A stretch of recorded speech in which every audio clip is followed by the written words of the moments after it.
Great. Okay. Okay, thanks for the introduction. Hey guys, to start off with you, I'll tell you a story about how Mum got into beekeeping.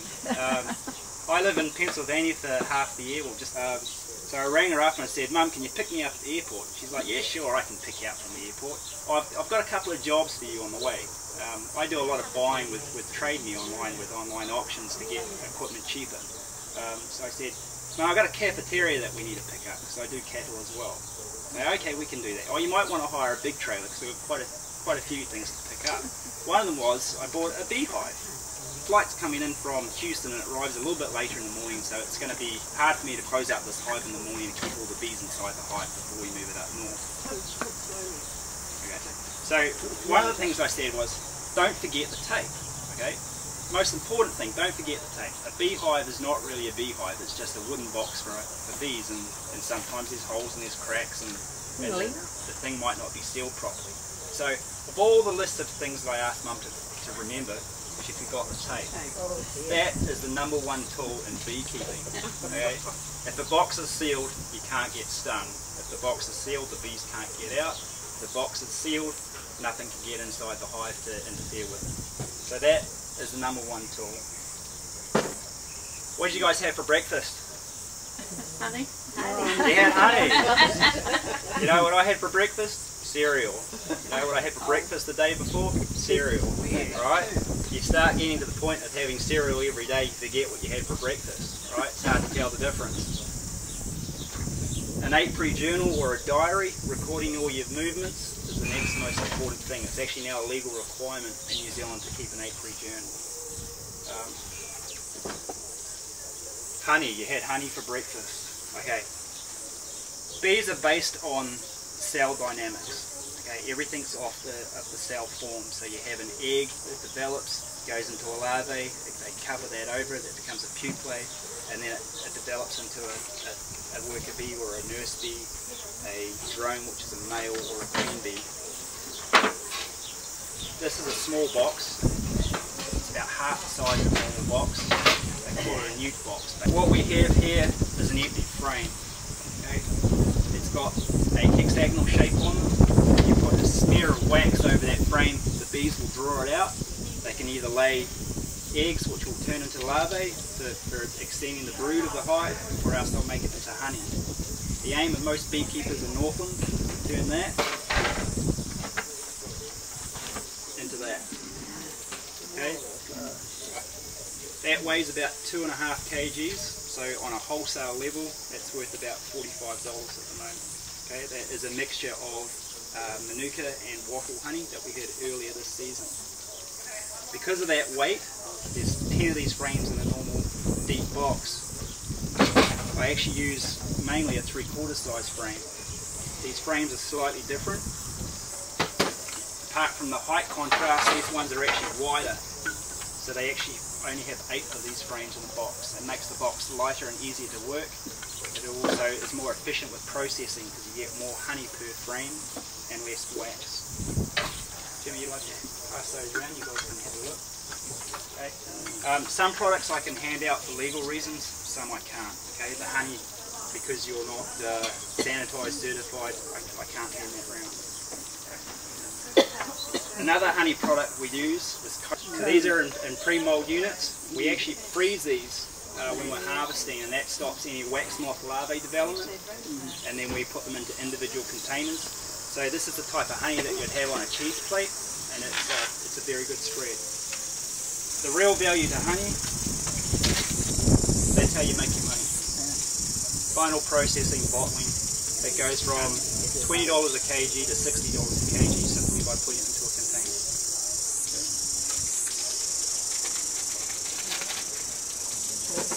Where I'm different from most of the beekeepers in the north is I do all the honey and beehive byproducts. The simple ones is a product called propolis. This is a propolis mat. You put this on the top of the hive, underneath the inner cover. The bees come up and put their propolis residue on the mat. Propolis sells for $360 a kilo under contract to places like Arataki Honey. That's what it looks like when they're starting to fill it up. Okay. The propolis itself is a mixture of sap from trees, the resin. It's also enzymes and a mixture of honey and wax together. It is antibacterial, antifungal, so you'll see it in a lot of, they'll reduce it down with either alcohol or water, and it'll be about 20% strength, and they use it as a natural health remedy. These bee venom units you stick at the entrance of a hive when the bees come out. It's like an electric fence unit. It has a small electric fence pulse that goes across it.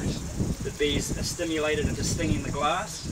Because the glass is not porous, the barb on the stinger doesn't get stuck, so therefore the stinger does not get ripped out, and the bees then can recharge their venom sacs and carry on with their day. You simply slide out the glass plate and then you scrape it down with like a paint scraper. I pack the venom in nitrogen. It stops the protein from breaking down and gives it a longer shelf life. The main use for the bee venom is in cosmetics. So it's an equivalent of Botox these days. So as you would apply it as with a cream on your face, the natural swelling like you get from methylene, which is the active component of the bee venom, would, when it's all blended in the cream, would tighten up your skin and give you a more youthful looking skin complexion. Another product you can get from bees is pollen. This here is a pollen excluder. I have patterns for pollen traps where these slide through the front of the hive. As the bees try and squeeze through these little asterisks, their pollen sacs on their hind legs, the pollen is dislodged from those sacs.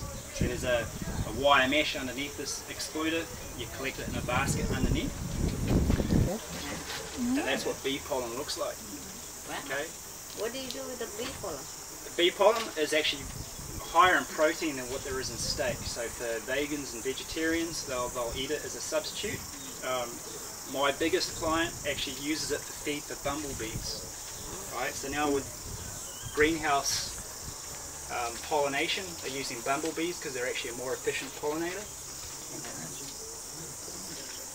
Because they're also statically charged and are bigger insects. So with a nest for bumblebees, they have about 200 bumblebees in a nest, and they'll put them out through greenhouses. Why the different colours? Very good question.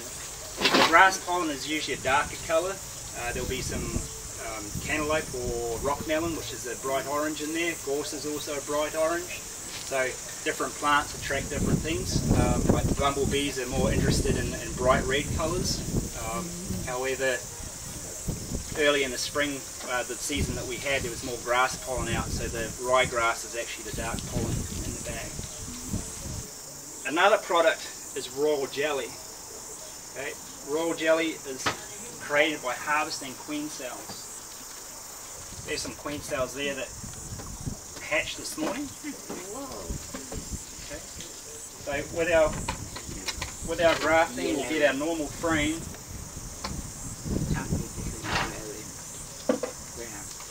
So as you can imagine, through one of those cells is a very small larvae. This is a Chinese grafting tool.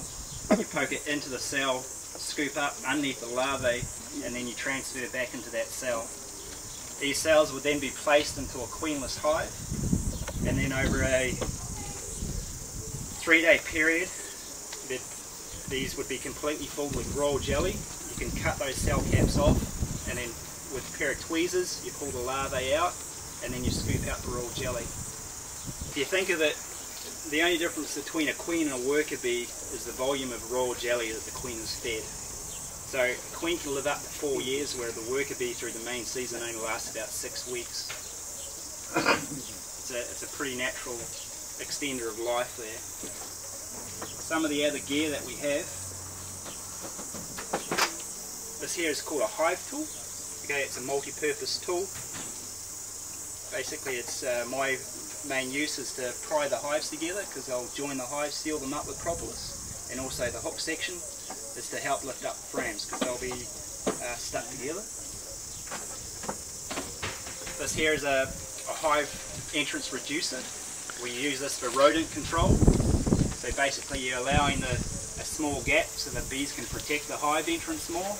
And for transport, you turn it up the other way, and that way the hive can be ventilated through these air vents, and also stops bees from flying. This is a sting-proof suit. This is a jacket that I wear. It's actually rather heavy. If you smell it, it'll smell like me, rather potent. Okay. As you can see, beekeeping gets quite grubby. That's a mixture of sugar syrup and sweat and everything good like that. I don't wash this suit. It gets to a smell that's almost the same as the beehive inside. That way when I wear it, I very rarely get stung. As you can imagine, I'm with millions of bees through the day. I get stung once or twice, and that's usually my own fault. This is a smoker. You can pacify the bees by a very light smoke. It will push the bees down. Last year I used the smoker 3 times, and that was creating splits under contract. We did 700 splits last year, and 3 hives were aggressive when they arrived just because they were hungry coming in and out of the field. So even on the glove side, because it's quite sensitive work that I use dishwashing gloves. That way when I'm going through different hives, if I find disease, I can throw these gloves away and start with fresh care. A lot of guys will wear leather gloves, goatskin gloves, and be a bit more bulletproof. However, I prefer to be a bit more gentle with the bees.